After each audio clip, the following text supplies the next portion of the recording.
happening? Good morning. What it do, though? Coincidence. Did y'all hear some big news? Yeah. Word of it has reached us. Oh, okay. Congratulations, Jalen. I feel like it's my first day out. I really do. Yeah. I didn't realize that. It is going to be. Today. We have set aside, for those of you who I know want to hear Jalen's reaction at length. We have set aside. Y'all think y'all hated me before. It is over now. Y'all really can't tell me nothing now.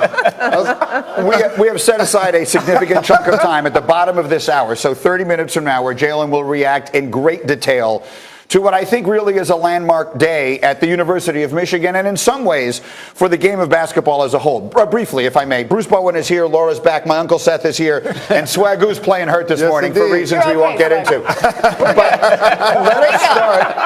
let us start with the get up and go here. We're going to fly through a bunch of stuff, and again, we will have extensive reaction from Jalen coming up on your Fab 5 teammate, Juwan Howard, who's reached an agreement with Michigan on a 5-year contract to become the school's next head coach. Briefly, what does this mean, do you think, for the program?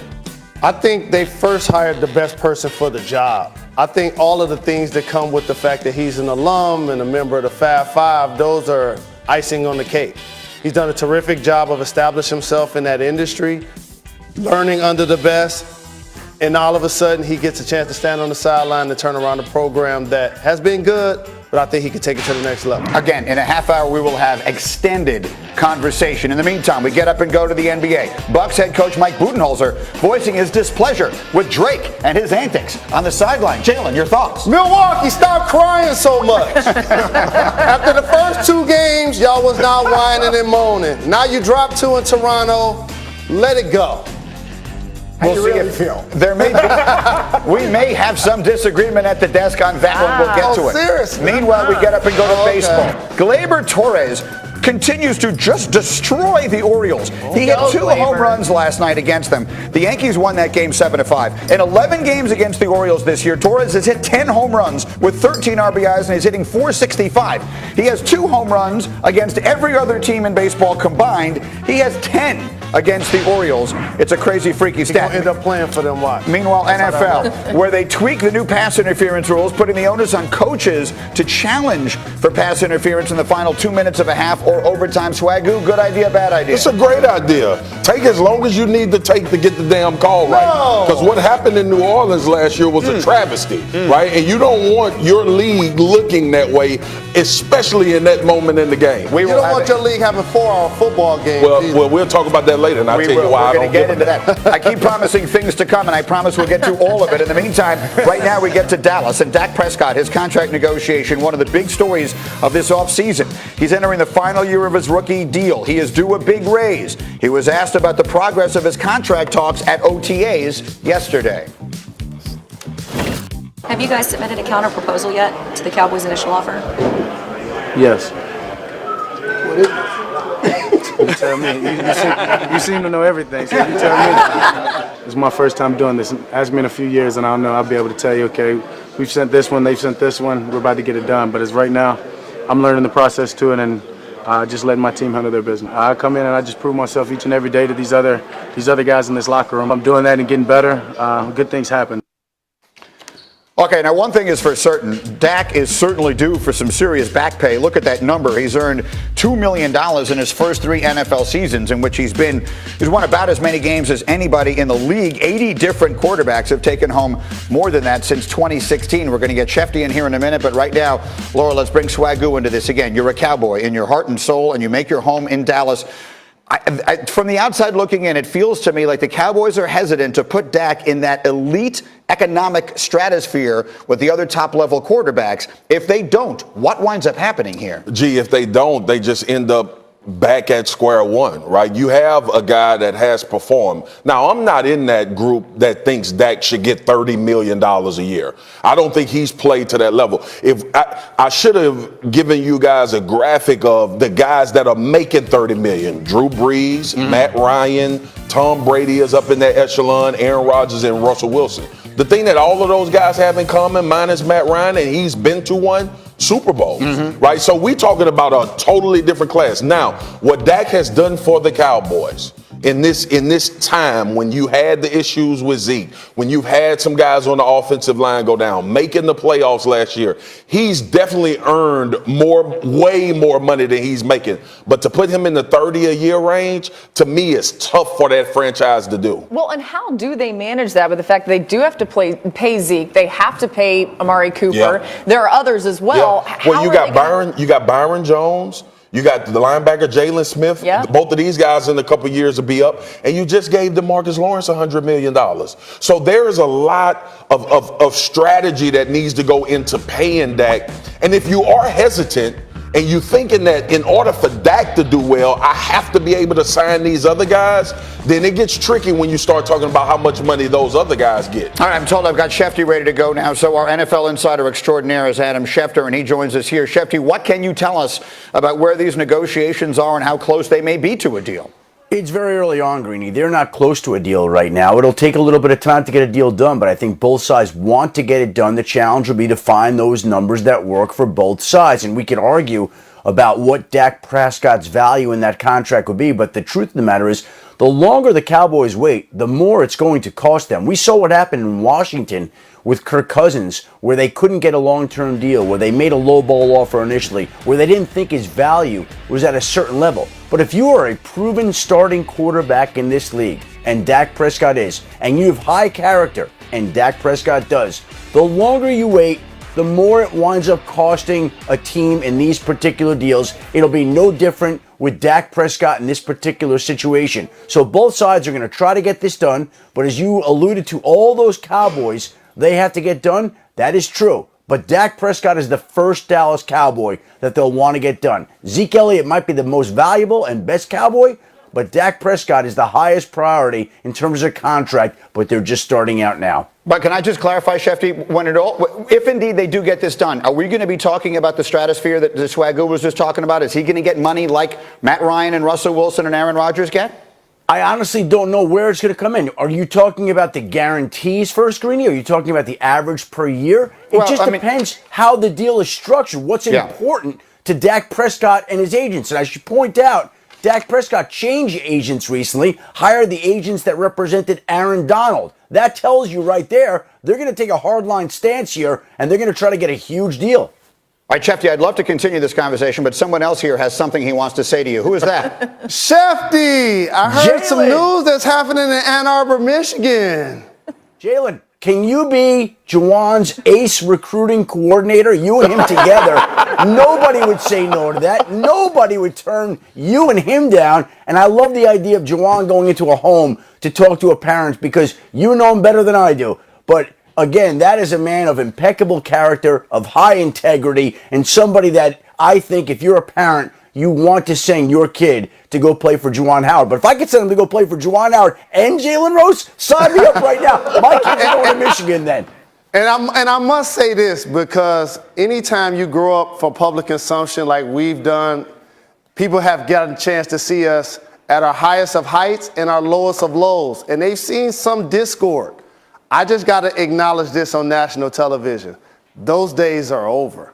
Not seeing eye to eye. There will not be any disrespect to the program. There will not be any sideshows. There will not be any friction amongst the Fab Five. We're about to all come together like Voltron and make sure we do what we got to do to put us back on top of the map. Well, hold on. So you're telling me that the hiring of Juwan Howard is going to bring you and C. Webb together? Yes. Absolutely. Right, no doubt about it. Let me hold this here. Let me hold this here because we have all this planned for. See, look at Shefty breaking stories on the show. Come back to this desk. He can't help it. He can't help it. Come back to this desk, please. Shefty just broke news on my show. We're supposed to do that. We're supposed to do that in 20 minutes.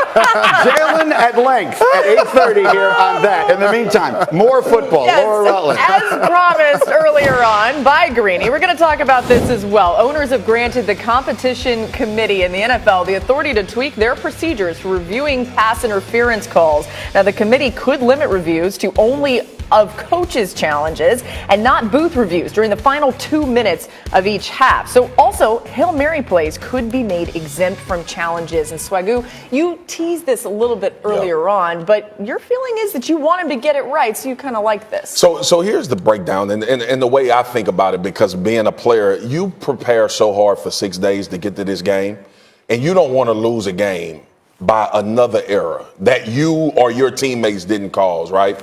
And look, we can say whatever happened. They went into overtime after this. Saints had an opportunity to win. Whatever. You just don't want to feel like it was an opportunity taken away, not just for them to get to a playoff, to deeper in the playoffs. You only get 16 of these opportunities. It's different than any other league.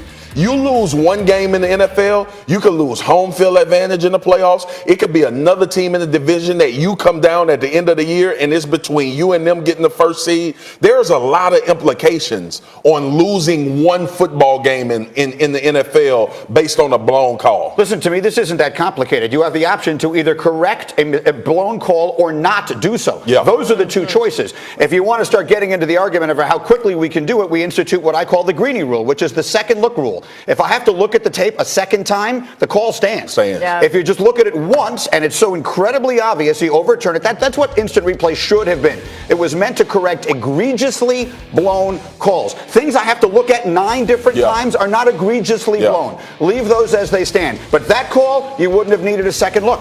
It's subjective too, G, and to your, that's like, you need to go to the committee meeting and tell them that exact thing, because even as players, we can accept when refs literally don't know if it was the right or wrong call, or by the book they're making a call. But like you said, things like that can't happen. That just can't. It's too much work put into a game for that situation to happen. I just wonder if they would be able to ever be that efficient with it. I'm totally with you, but it just seems like it's always bogged down by whatever reason, and everybody's got to look at it, and I just don't know if it's going to affect the pace of play. Of course, because of course it's going to affect the pace of play. And we have to do not let perfect be the enemy of good. Good, okay? right. So yes, it's not perfect, but it is better than what happened. The New Orleans Saints absolutely should have been in the Super Bowl, and they weren't. No other circumstances worse than that. So figure it out after the fact, but if you can correct an obviously and egregiously blown call, you have to do it.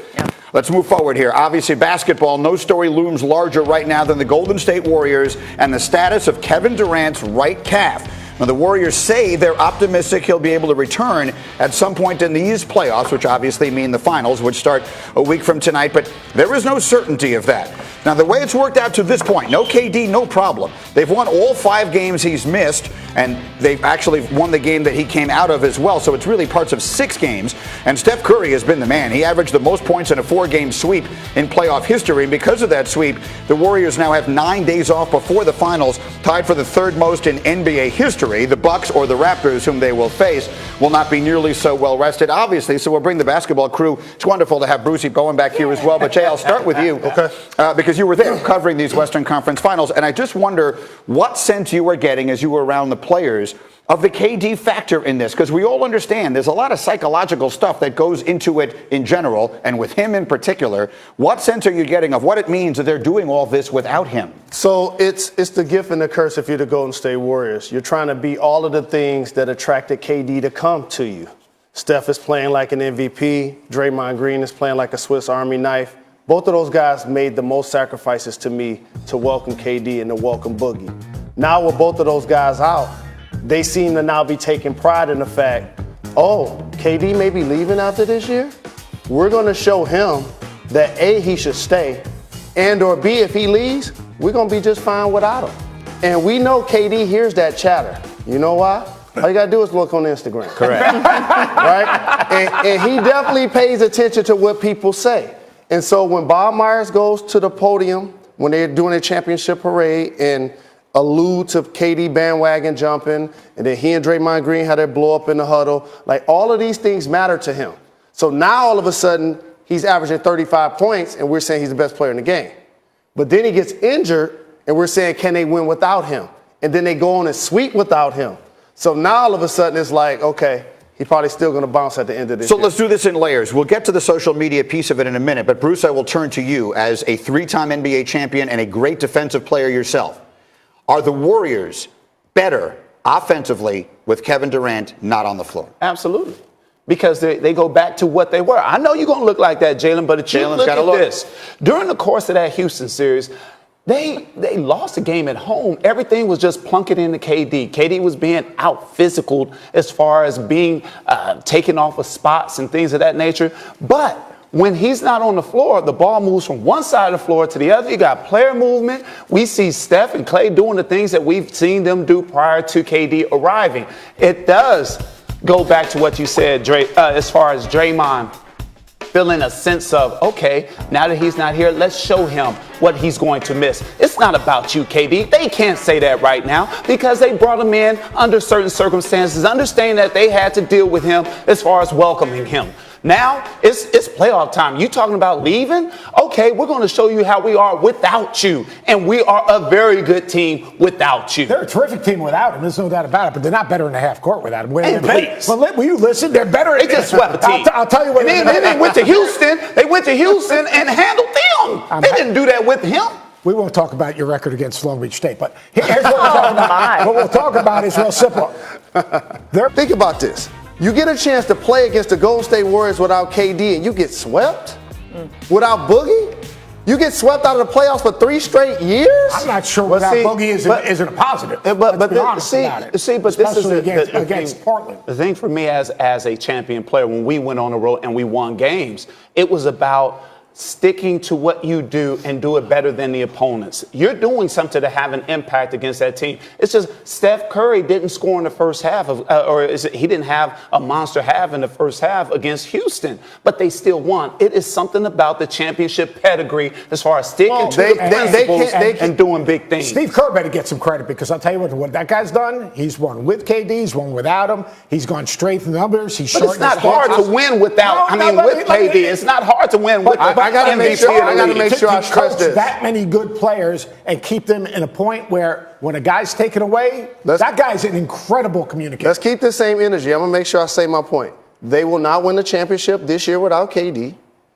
They're not better offensively in the half court or transition without KD. You know this. You actually play defense. Those down screens, those single doubles, those dribble handoffs, you know when they get to the finals, they're going to